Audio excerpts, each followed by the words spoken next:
Welcome to the Maxwell Leadership Executive Podcast, where our goal is to help you increase your reputation as a leader, increase your ability to influence others, and increase your ability to fully engage your team to deliver remarkable results. Hi, I'm Perry Holly, a Maxwell Leadership Facilitator and Coach. And I'm Chris Godey, Executive Vice President with Maxwell Leadership. Welcome and thank you for joining. Right now, we're in the middle of a series off of John's Leadership book. I did say shift, IFT. If you know John, I got a great story about this where I think he was on Good Morning America or something when the book came out, and they had this massive sign that said Leadership, okay, IFT. And so he on set went over and stood in front of the F and held the book up. And then I think Mark Holt took a picture. And so it looks like, well, I'm not going to tell you here on our podcast. But, man, thank you so much for joining. I want to encourage you as you listen to this, man, share this with your team.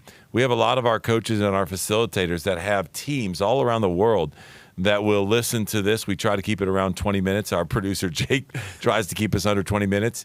And then they take maybe the first 5 minutes of their team meeting and say, what was your number one takeaway from a leadership podcast? And you just begin to share that. So use this as a resource. It is a value add for your team. If you have a question or a comment or maybe something you want us to cover for your team, we'd love to do that. Please visit maxwellleadership.com/podcast, and you can leave that message there.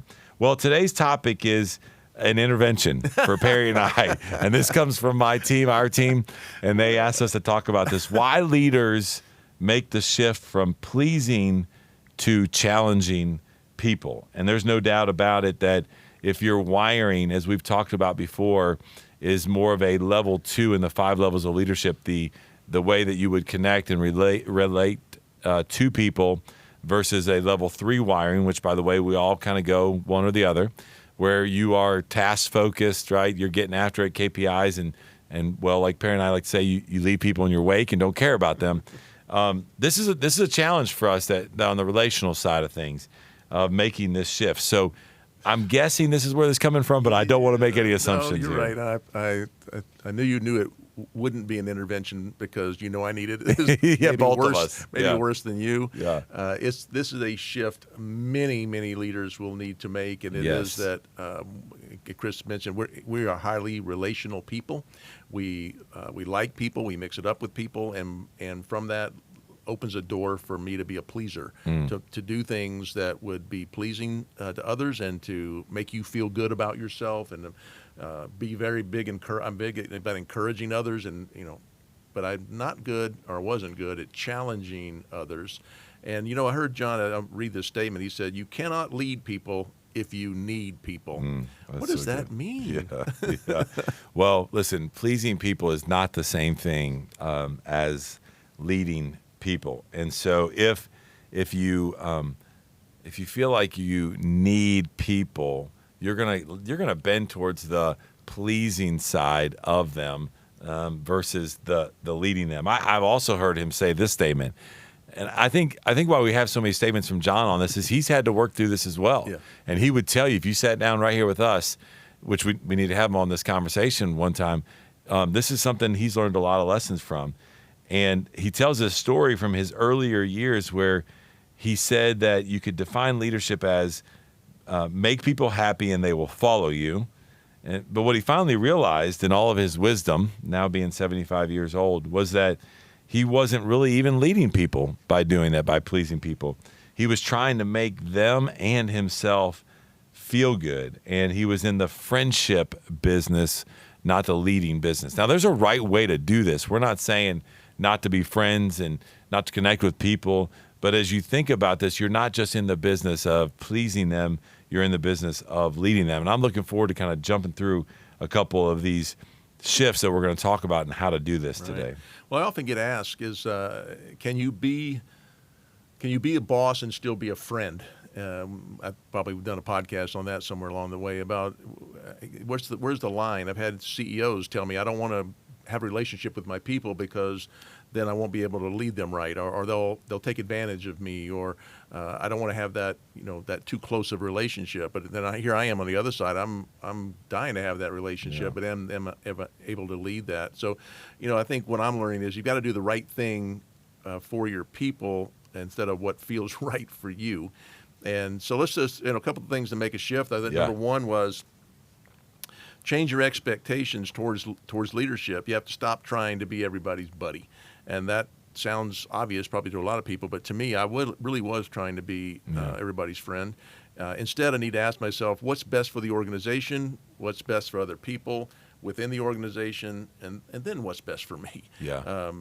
Not trying to be such a buddy, but really what's best for the organization. Well, and I love the order that you just gave those to us, right? Because at the end of the day, we are in a career. Hopefully you're in a calling that you feel is more than a career. And I think it's so important to say, what is the best thing for this team, for this individual, for you, that would serve the organization the best?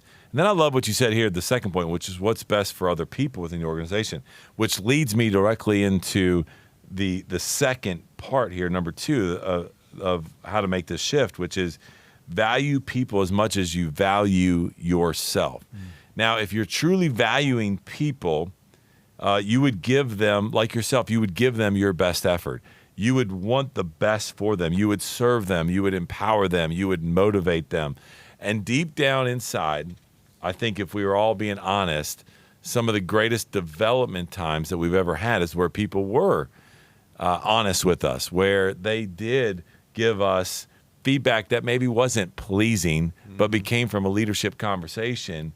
And by doing that, they valued you because of what they saw in you that you were able to learn from them. And so I think if you'd want that for yourself and the development for yourself, other people want that as well. They just don't want to be your friend. So value them as much as you value yourself. Oh, I love that. Another one, number 3, would work to establish expectations up front.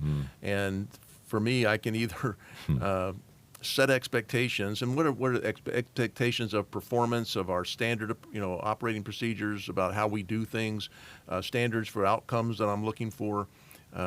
Do that up front and really have an understanding with people, which really sets the tone, a business tone, that we're here to for a purpose. While we're going to be friends and we can be friendly in that, we have expectations. Or, as I tended to do it early in my leadership career, was not setting expectations, letting things kind of unfold, having unstated expectations, and then we have a big disconnect on the back end. People aren't, I was just teaching that this morning with the group I was with, that if you don't have expectations, people don't know what, are you setting expectations so they know what they're supposed to be doing? And I was being so friendly, I didn't want to put anything on you. I was trying to please someone.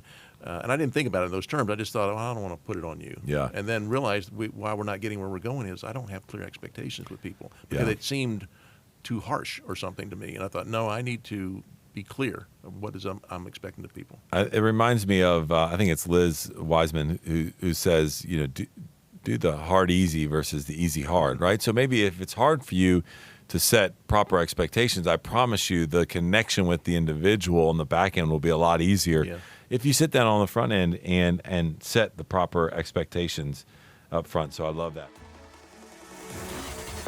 Hey, podcast listeners, do you have a clear plan for growth? Achieving big results most often does not require big life changes. Small improvements over time compound into big results. Download Clear by Maxwell Leadership. It's the new free app where our expert guides help you pace your leadership journey and set a clear plan for your growth. You can also find all sorts of resources on the Clear app, including this podcast, and information on upcoming events such as our International Maxwell Conference this August. This upcoming conference will be like no other, so be sure to download Clear by Maxwell Leadership in your app store and register today. Well, number 4, ask yourself the hard questions before any potential difficult conversations you may need to have. And you may need to work at having hard conversations. We just did a podcast recently on difficult conversations, but as a pleaser, I needed to learn to focus on the problem, not the person. This is a conversation about the problem, not necessarily the person. And so where my motive may have been to make everybody happy, but to resolve the issue while maintaining the relationship sometimes is a little bit challenging there. Yeah, and it kind of leads up to number 5, which is if a tough conversation is required, do it right. And I know we just did a podcast a few weeks ago, so you can see that on how to have a difficult conversation. But it really, for me, again, being a pleaser at heart is that I don't want to, hurt somebody's feelings or say something harsh. But that's because I had the wrong motive. I didn't have the right reason behind it. So why am I having the difficult conversation? Think about those 3 questions we always talk about, John. So 3 questions every follower wants to know about you. Can you help me? Do you care about me? Can I trust you?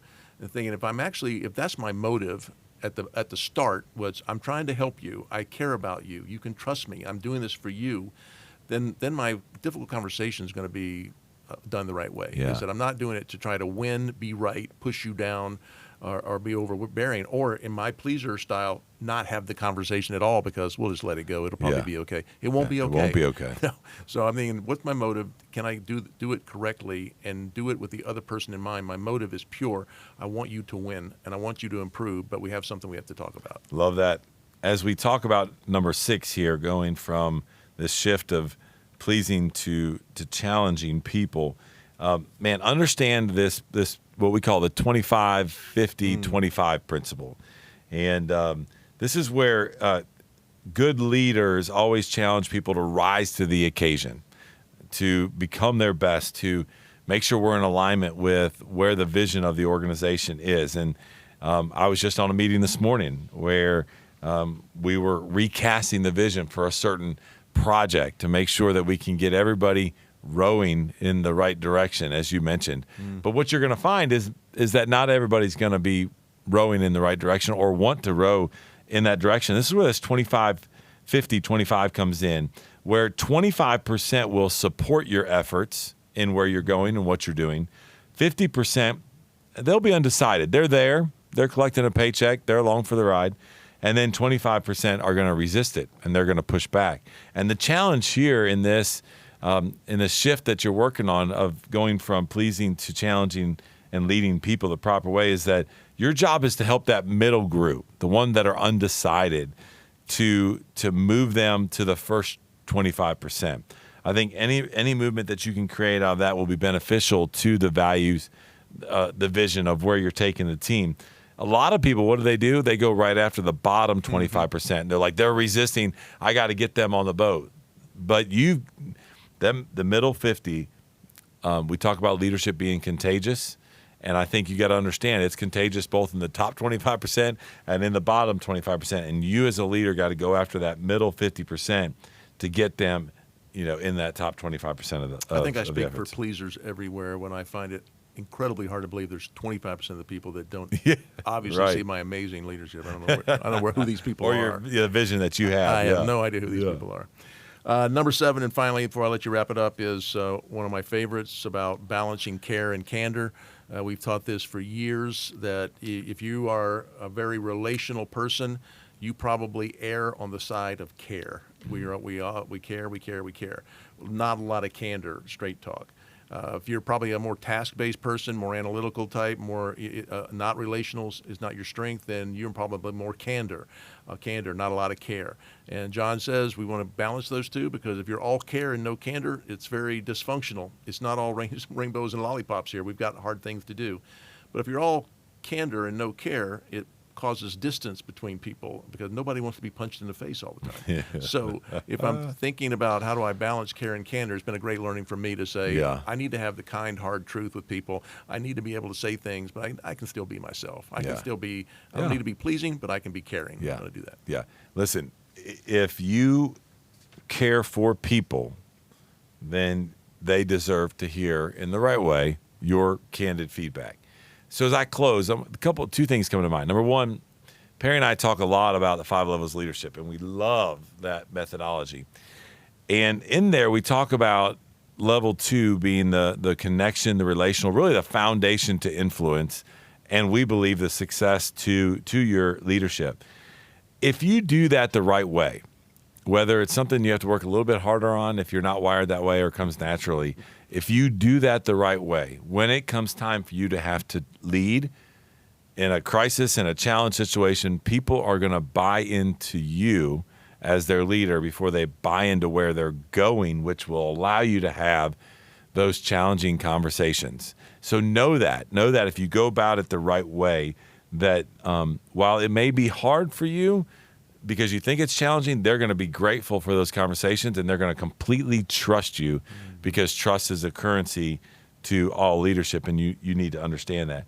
The other thing is that I just want to share with you as I close is that this is something that, Perry and I have kind of laughed a little bit about as we've briefly given you some thoughts about this, to where we have talked about us being pleasing people but having to challenge. Some of the greatest lessons that I've ever learned in my entire career, this even goes back to thinking about my high school football coach, was those that challenged me more than just telling me what I wanted to hear. Boy, that is truth right there. And if that is the truth, and I know it is, because I didn't like my offensive line coach very much at the time, but man, did I learn a lot of life lessons and a lot of football lessons from him.